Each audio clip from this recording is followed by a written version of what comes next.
welcome to another review here on my channel. We're going to look at 11/22/63 by Stephen King. At least the book is by Stephen King. The miniseries I think he was the producer of, at least. Anyway, everyone are watching it now on the cinemas. I decided to watch something else, so it was this miniseries essentially, based on the book by the same name, I think. Anyway, it's by Stephen King. I think he's an interesting writer, so I thought this one will be interesting. And we have James Franco, his name is, essentially, in it, playing the lead role, so what can go wrong? Let's just jump right into it. The story follows James Franco's character, which I have forgot the name of. I just saw it and I forgot the name, sorry for that. But his character are an English teacher, I think it was, or he's at least a teacher that teach in a school.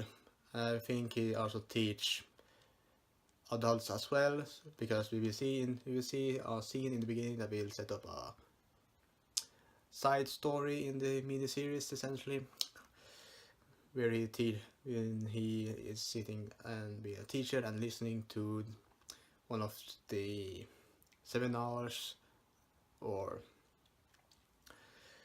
what could you say, one of the assignments that one of the students have done, which is an older man, that are important to the story later on, essentially.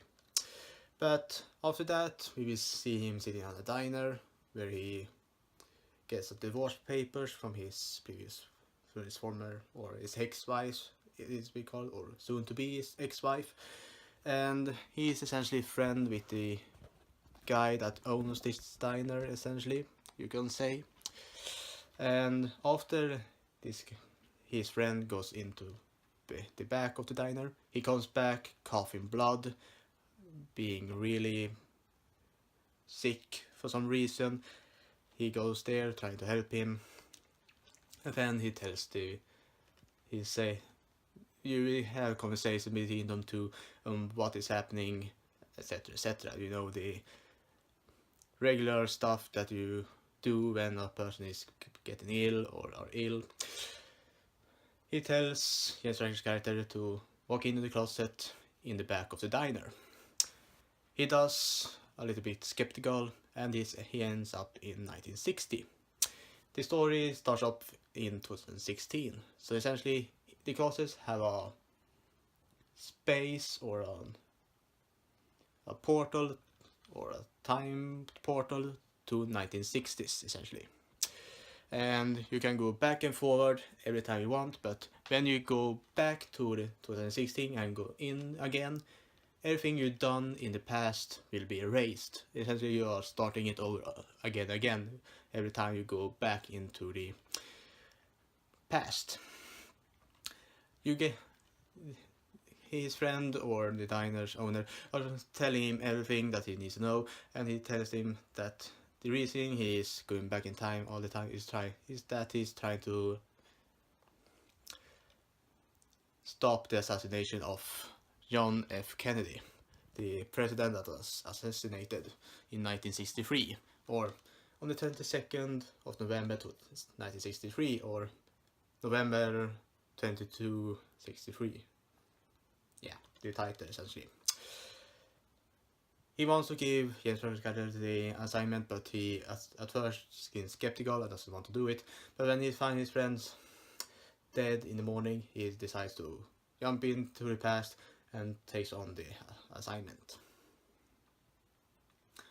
I'm not going to go forward any more, but a lot of scenes in the past, there are a lot of things that leads up to the final episode, which essentially are been a lot of different scenarios that this friend have written up every time he had gone back in time, because he had taken notes, he have done a lot of things in order to get help, or in order to have some type of, what can I say, documentation of what he has done in the past before, and what has worked and what didn't work. The Striker's character uses that in order to stop the assassination. For the most part, I really like the storyline, and everything fits together really well, and I think everything just feels really well. I haven't read the book, so I can't really tell anything about how well it is adapting the storyline, but overall I really like where these stories are going and what they did throughout the eight episodes, I think it was, this miniseries had, and I really liked it. Yeah. Throughout the miniseries you will see some minor characters that we'll see. One of them will be the helper, or his Jens Werker's character's sidekick, which will be Bill, his name is, I think it was. You see it found in a town called Hayden, which you will know the meaning of if you watch through the series, or if you think back at one of the characters I already talked about a little bit.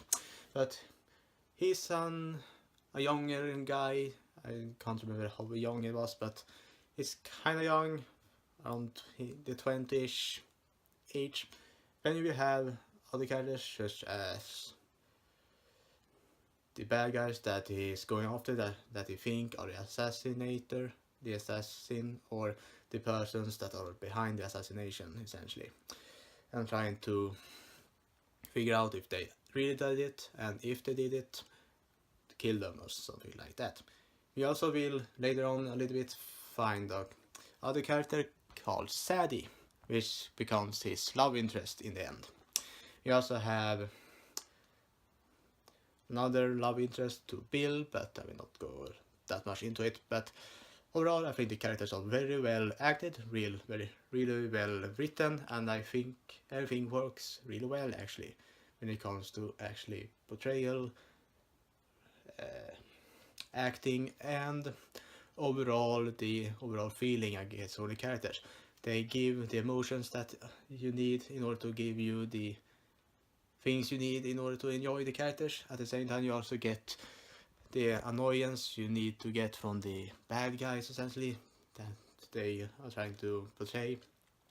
And I really like that about this series. It is really well acted for the most part, in my opinion. As I said previously, these miniseries are set in the 1960s and I haven't mentioned it, but it goes up to the 1963, essentially. So we have buildings, cars, and clothing for that type of area, which I really like, but at the same time, some parts I don't really can't tell if they are from the 1960s or if they are looking aesthetically similar to that era, essentially. Because I've never been in the Americas or the United States, so I can't really tell if anything of this is accurate, but at least the cars are accurate when it comes to the driving around in the different cities, which are set in, well, you see a little bit part of Maine, Dallas, Hayden, I think it was called Rhodey, or something similar to that, and another town. It is smaller towns and bigger cities, and I really like. I think it was a town also called Lisbon, but anyway. I really like the different towns, and that you see a little bit more about it from the United States than I actually thought they will show in this series. And I like that they go from big cities to smaller towns and vice versa. So yeah. And I really like the time period, even though I can't really tell if it is 100% accurate.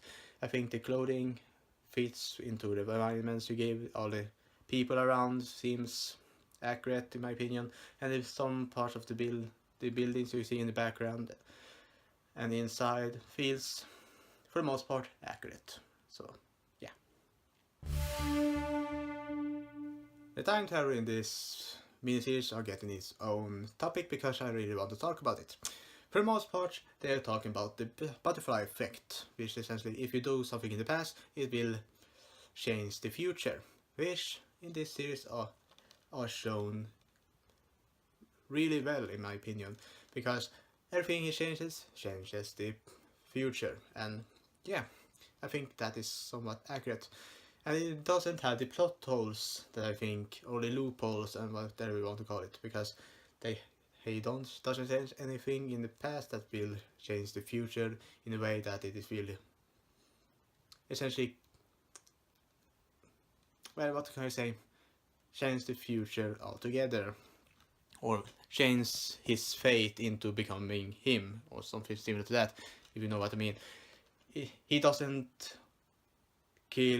accidentally kill his parents, he doesn't actually accidentally kill any of his family members or something similar to that. He doesn't change anything about that. He just changing everything that's happened in Texas, I think it was, and Dallas, and etc. Some parts will change the future, of course, but overall I think the loopholes doesn't exist as much as they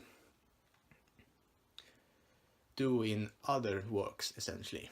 Of course, there are a small one that I don't want to talk about because it will spoil a little bit thing, but I will say this: after he is done with his mission, he goes back to the future and something happens. That's all I will say. So it didn't change that much and didn't create the loophole that I have seen in many other time travel series and films, but overall, it is really well done in my opinion, and well written in that part. The effects mainly goes into how graphical and how well they are doing everything else, in my opinion. I talked a little bit about the clothing and the environments, etc.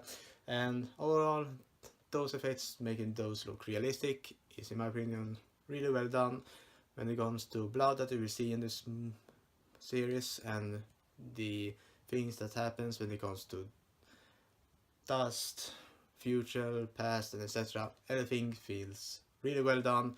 I really like the effects in this series. 11/22/63 are really well written, well acted, great looking miniseries that I really feel are one of the best that I've seen when it comes to Stephen King storylines. Other ones that I've seen that I've only seen a small amount of them. For example, It, the miniseries, I've seen from Stephen King, so yeah. But this one, I've heard many bad things about his miniseries for the past, but this one is really good in my opinion. It is one of the best I've seen actually. It is really well done. It have a great start, great ending, great middle. Everything fits together in a great way, and when it comes to time travel, nothing really create a loophole that I think will destroy everything that happens in the future. So the final verdict for 11/22/63 are going to be an 8.6 out of 10. That's all for today, folks. Hope to see you next time. Bye.